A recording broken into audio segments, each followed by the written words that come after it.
Bruno Pontiouville.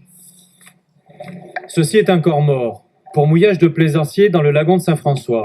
Un rectangle de béton sans vie, un corps mort. Ces masses de béton un petit peu plus loin, issues de lave-linge, ont été déposées sur d'autres corps morts. Ils ont donné naissance à une véritable vie sous-marine, la même où 3 ans auparavant, il n'y avait plus rien. Les poissons rentrent dans le récif, il y a toutes les tailles. En arrivant, on a vu une murène qui était sortie de sa tête et qui avait attrapé un poisson. Donc les poissons commencent à élire domicile sur le récif, donc c'est plutôt une bonne nouvelle. Ouais.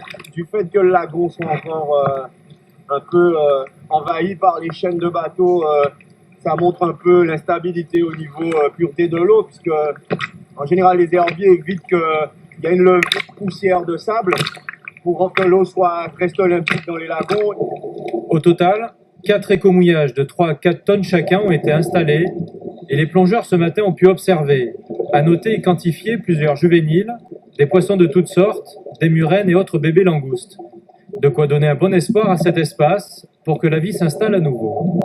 Le fait de mettre des écomouillages et surtout des récifs par-dessus, ça nous permet justement de reconstituer ce qui existait dans le temps, quoi. Et donc ça, c'est un point positif. On peut voir l'évolution de la colonisation, quel type d'animaux on a, quels poissons viennent, quelle taille, est-ce que c'est des juvéniles, est-ce que c'est des adultes.